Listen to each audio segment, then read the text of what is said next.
Buenas noches, amigas y amigos de su TV, Canal 15, desde esta Universidad de Costa Rica, que gracias a los impuestos que ustedes pagan y que esperamos que sí, que paguen más, y todos los que no nos están escuchando también pagan, hacemos estos programas y en esta ocasión pues saludamos también a los estudiantes de la Cátedra de Introducción a la Economía, que siguiendo la invitación que nos ha hecho el coordinador don Rodolfo Jiménez, pues estamos planteando con importantes economistas y profesores temas atinentes.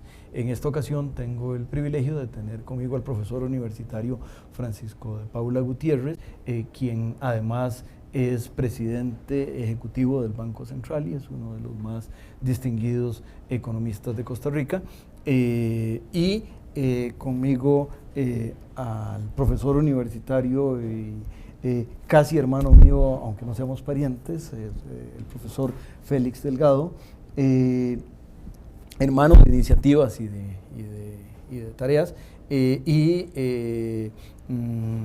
banquero central, posiblemente en el mejor de los sentidos, porque posiblemente, aunque no esté en el Banco Central, sigue pensando como un banquero central, y eso es muy útil para hablar del tema de la inflación. La mayor parte de los estudiantes son estudiantes de primer ingreso, y casi que la primera pregunta es, ¿qué es eso de la inflación, don Francisco? Cuando hablamos de inflación es de un proceso de aumento sostenido en el nivel de precios. Y vale la pena como recalcar dos o tres partes de esa definición. La inflación no son precios altos, es decir, no es que las cosas estén caras, eso no significa que haya inflación. Suiza, por ejemplo, tiene casi todas las cosas muy caras, pero no tiene inflación. Entonces, inflación es un proceso, es decir, es un cambio permanente, continuo en el nivel de precios, y por eso hablamos de un proceso sostenido en el nivel de precios. Y después decimos en el nivel de precios, no en el precio de un determinado bien. Es decir, si sube mucho el precio de la gasolina, eso no es inflación. Si sube mucho el precio de la gasolina, es un aumento en el costo de la gasolina. Pero si todos los precios o la mayoría de los precios del sistema, una canasta general de bienes, aumenta de precio, ahí podemos estar hablando de un proceso inflacionario. Y si ese proceso es sostenido, con más razón decimos aquí tenemos una presión de inflación. A usted le ha tocado, pese a esa cara de joven que tiene, y tiene muchos años de hacer docencia, y precisamente frente a estudiantes semejantes a los que yo espero que estén mirándonos esta noche. ¿El tema de la inflación les hace problema entenderlo a ellos? Y una de las maneras de entenderlo es cuando a usted le toca calificar exámenes. Bueno, en general, cuánto le cuesta entender un problema a un estudiante depende de varias cosas. Depende de si el tema en sí es complejo o enredado, depende de si el profesor lo plantea en términos complejos o en términos sencillos, de manera que ahí ha habido de todo, pero en general en un curso de introducción a la economía hay varias otras cosas que complican más que el concepto de inflación. Tal vez déjeme por otro lado interrumpirlo ahí, don Félix, y es que los libros de texto usualmente están planteados para una realidad distinta de la de Costa Rica, donde la inflación es algo así como entre 2,5% y cuando se dispara mucho llega a 3% anual. Y entonces posiblemente el material que los libros de texto le dan a los estudiantes le dan una visión muy incompleta. Por supuesto que para eso están los profesores, pero esa interacción, ¿cómo viene de su experiencia? La manera de enfocar este tema desde luego implica que veamos por un lado las cosas que nos plantean libros de texto y por otro lado realidades, y entonces ahí casi siempre procuramos dejar bien claro que siendo la inflación esto que don Francisco muy bien describe como inflación, a partir de ahí la pregunta que a veces le hacen a uno, bueno, ¿y cuánto es inflación? ¿Cualquier incremento de precios es inflación? Bueno, cualquier incremento sostenido de precios, pero estamos acostumbrados a entender la inflación como problema cuando empieza a pasar de ciertos umbrales, Cuando uno habla de inflaciones de 2%, 3%, 3,5%, ahí todavía no hay mucha preocupación, ¿no? Pero cuando ya empezamos a saltar a niveles más altos, ¿no? Entonces ya vemos la necesidad de acciones, de decisiones que tiendan a regresar a esa inflación. Obviamente, para un caso como el de Costa Rica, el enfoque complementario es: veamos los números de Costa Rica, entren a la página web del Banco Central, saquen la información de precios, ¿no? Y analicemos y veamos los números de Costa Rica, y a partir de ahí tengamos no solo la visión del libro de texto, sino también cuáles cosas en Costa Rica le ayudarían a uno a complementar esa comprensión del fenómeno de inflación que le plantea el texto a un estudiante, ¿no? Don Francisco, una de las preguntas que los estudiantes me imagino que tienen es, bueno, ¿qué causa la inflación? ¿Qué explica?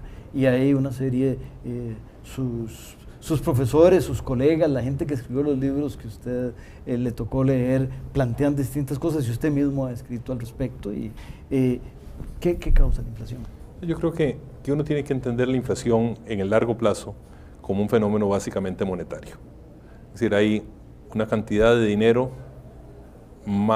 creciente que persigue bienes o que permite comprar bienes, y los precios de los bienes suben en parte para acomodar la cantidad de bienes que existe a la capacidad de demanda de la gente.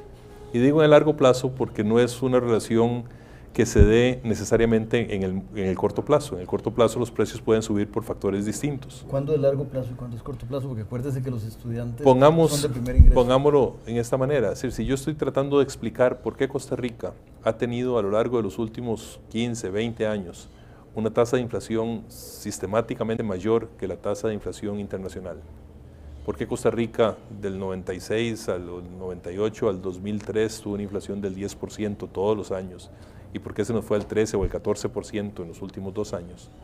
Yo diría que ese 10%, es que uno puede decir, la única forma de explicar ese crecimiento del 10% es porque en Costa Rica hay factores estructurales que hacen que la cantidad de dinero crezca en una forma más fuerte de lo que debería crecer. Que cuando subió del 10 al 13 o al 14%, ahí uno busca otro tipo de explicaciones. Y se encuentra uno el impacto de los precios del petróleo, por ejemplo. O se encuentra uno un efecto de un problema agrícola que redujo la oferta de bienes agrícolas y subieron los precios de esos bienes agrícolas. Pero el fenómeno como fenómeno de tendencia de varios años no puede explicarse solo porque subieron hoy los precios del petróleo, porque en Costa Rica subieron los precios del petróleo, pero también los subieron en El Salvador, o también los subieron en Panamá. Y en esos países la inflación no es como la inflación costarricense. Entonces, para explicar el por qué Costa Rica tiene una inflación más alta que la inflación internacional, uno tiene que ir a factores estructurales que afectan en el fondo las finanzas públicas en general, pero particularmente las finanzas del Banco Central, que es el que pone los colones a circular en la calle. Ahí hay un tema, digamos, de la circulación de los colones en la calle que tal vez puede ser útil. Don Félix, usted que estuvo muy cerca de ese proceso y a varios niveles, si tal vez le quiere a los estudiantes contar un poquito sobre ese proceso de la salida a la calle de los colones. Claro que sí.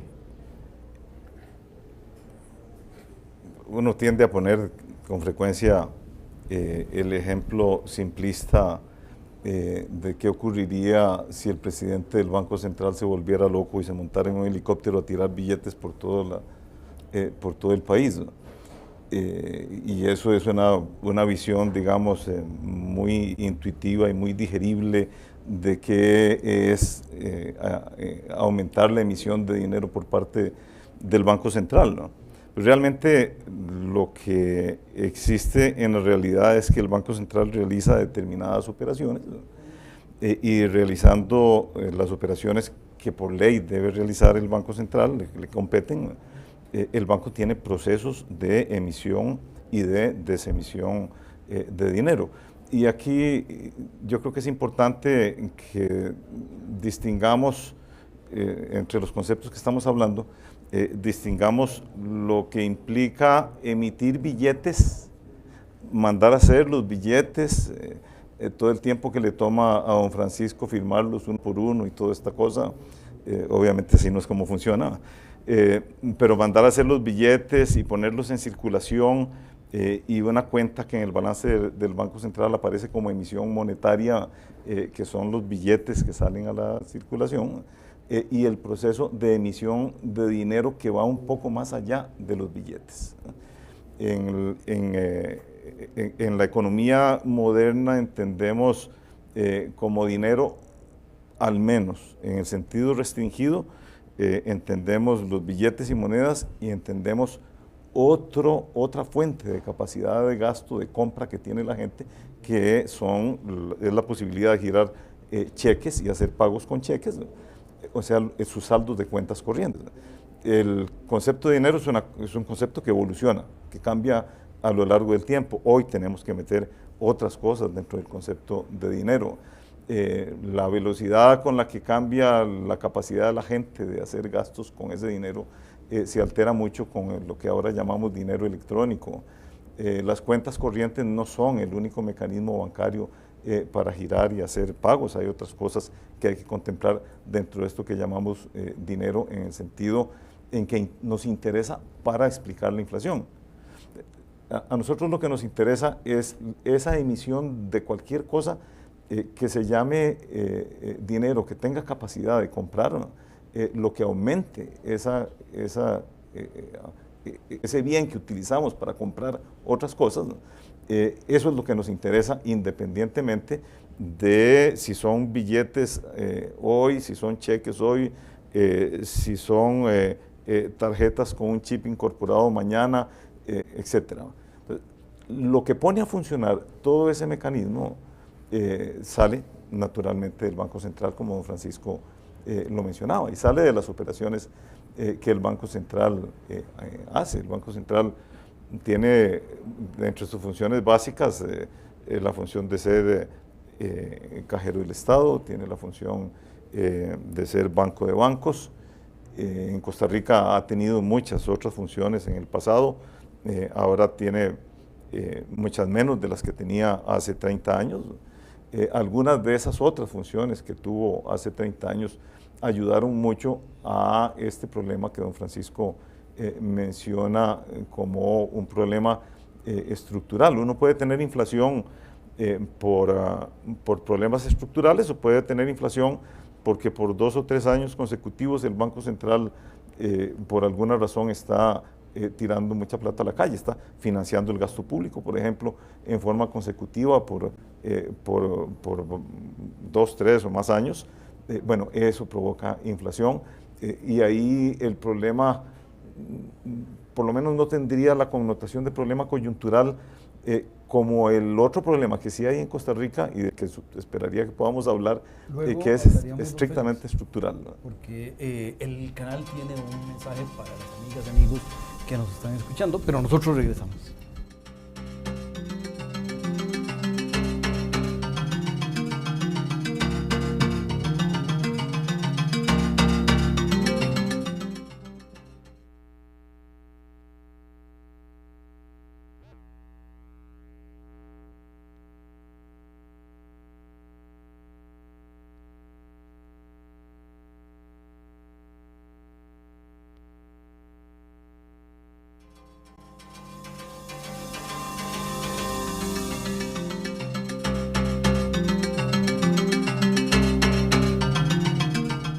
Estábamos, amigas y amigos y queridos estudiantes, conversando con los profesores Gutiérrez y Delgado sobre el tema de la inflación.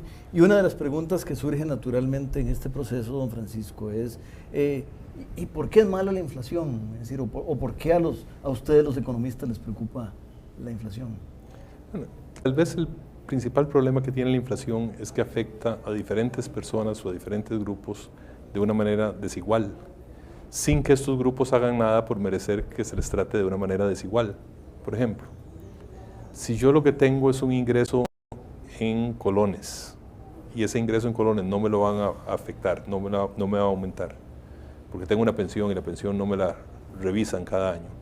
Conforme van subiendo los precios, yo voy perdiendo valor en la capacidad adquisitiva de ese ingreso que tengo. Si yo guardo billetes en la gaveta, Si tengo una chequera en un banco que no me paga intereses y hay un aumento en los precios, la capacidad de compra que yo voy a tener con eso es menor. Y entonces, con la inflación tenemos un problema de deterioro en cierta capacidad de compra de ciertos grupos, por lo menos en el corto plazo, porque si me aumentan los salarios cada 6 meses, ahí la recupero.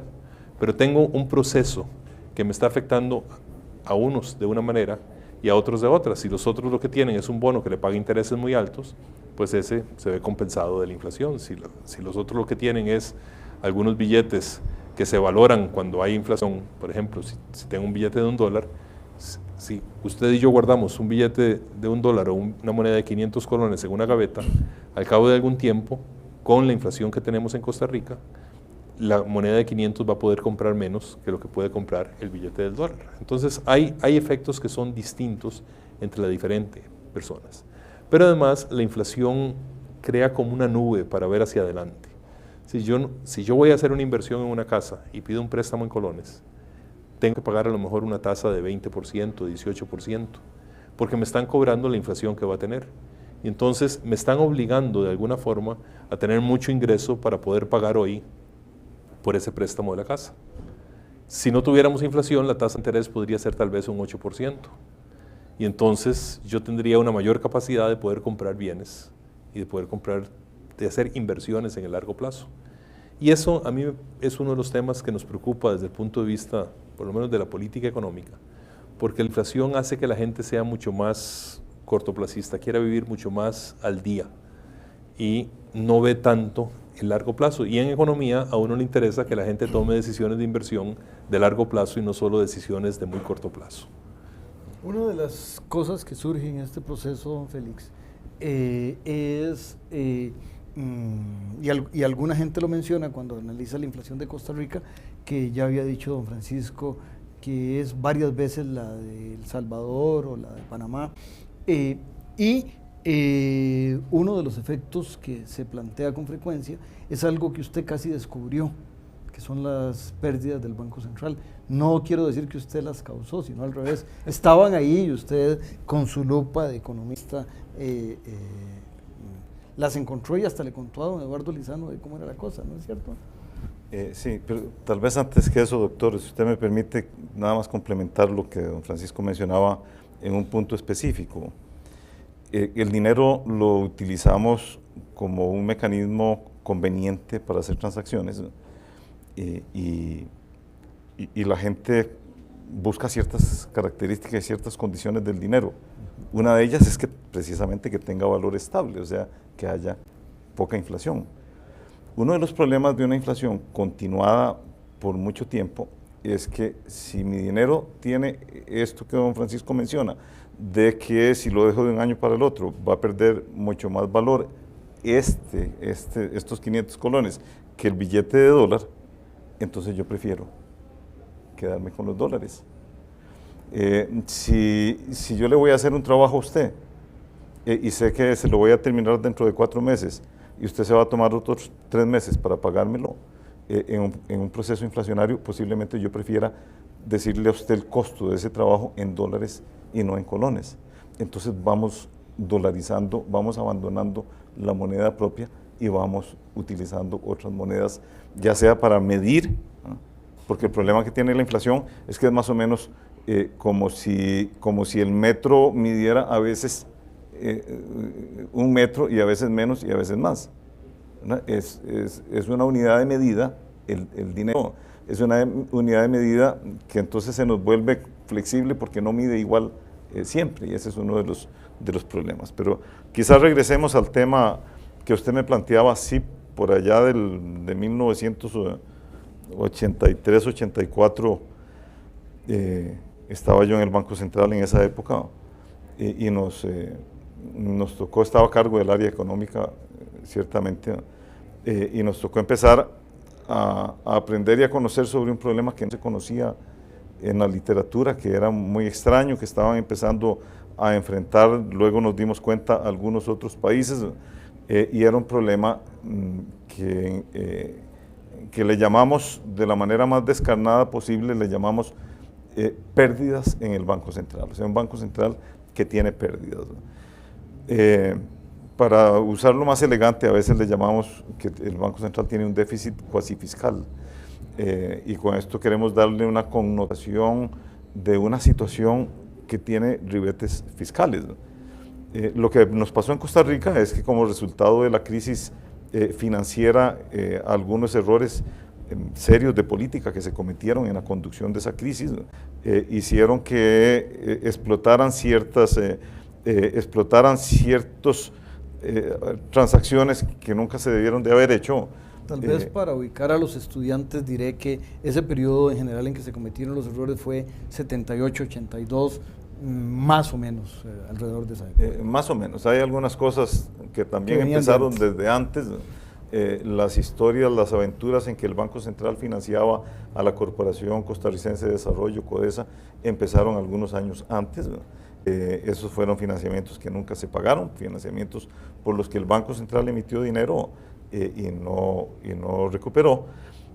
Pero los errores más grandes fueron cuando empezamos a endeudar al Banco Central, a incitar al Banco Central a endeudarse para poder seguir vendiendo los dólares a un precio irreal, cuando el presidente entonces se rechazaba totalmente que el colón tuviera que devaluarse.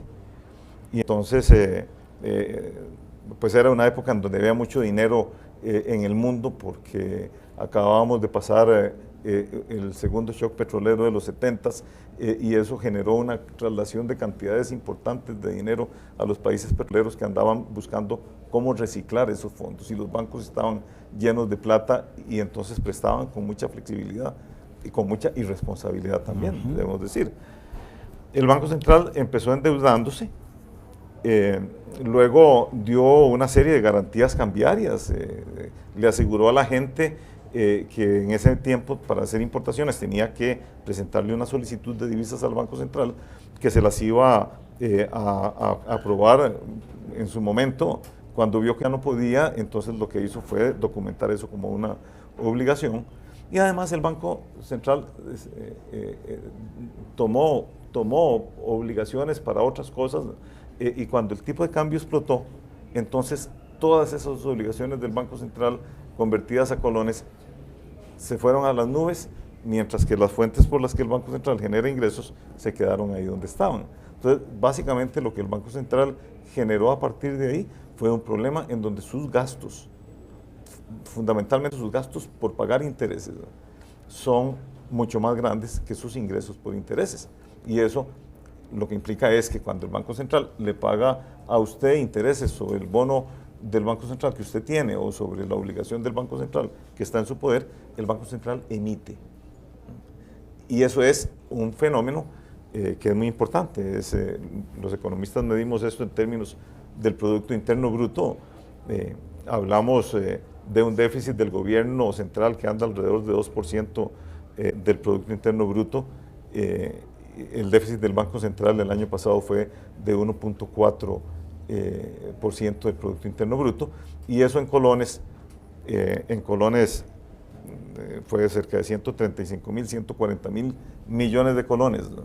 Alguna vez que me preguntó un vecino cuánto era eso, como cuántos colones era eso, yo le dije que todos. Bueno, siendo todos, y usted que está, don Francisco, con la responsabilidad de esos todos, en el minuto y medio que nos queda de programa, ¿cómo miraría el profesor de economía lo que habría que hacer para que esa inflación que llegó a 14% y que empieza, me parece, a bajar, continúe ese tránsito hacia abajo?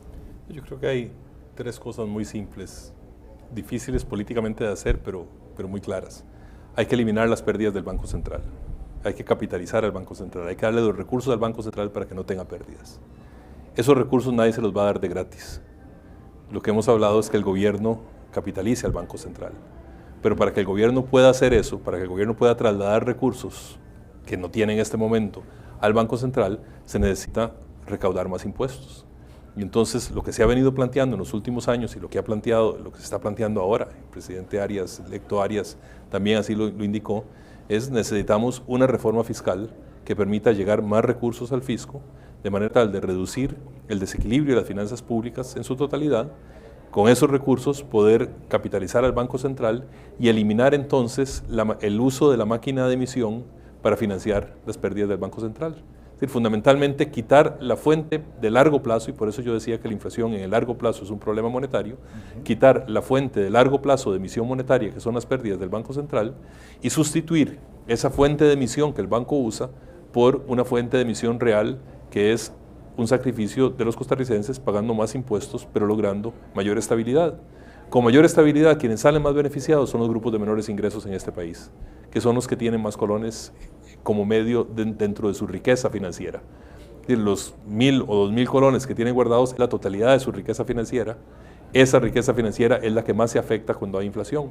No es la persona que tiene muchos ingresos, que tiene dólares o que tiene bonos o que tiene propiedades. Esa no se afecta con la inflación. Entonces, eliminar la inflación es un buen programa social. Eliminar la inflación es una buena manera de hacer una política económica que redistribuya mejor el ingreso. Pues con esa importantísima idea, don Francisco, tenemos que decirle a ustedes dos muchas gracias, decirle a los estudiantes, a las amigas y amigos que tendremos un programa, es en repetición el próximo domingo a las 6, que tendremos un nuevo programa a las 9 de la noche el próximo miércoles, y quédense con Canal 15. Hacemos con enorme entusiasmo y cariño programas para ustedes.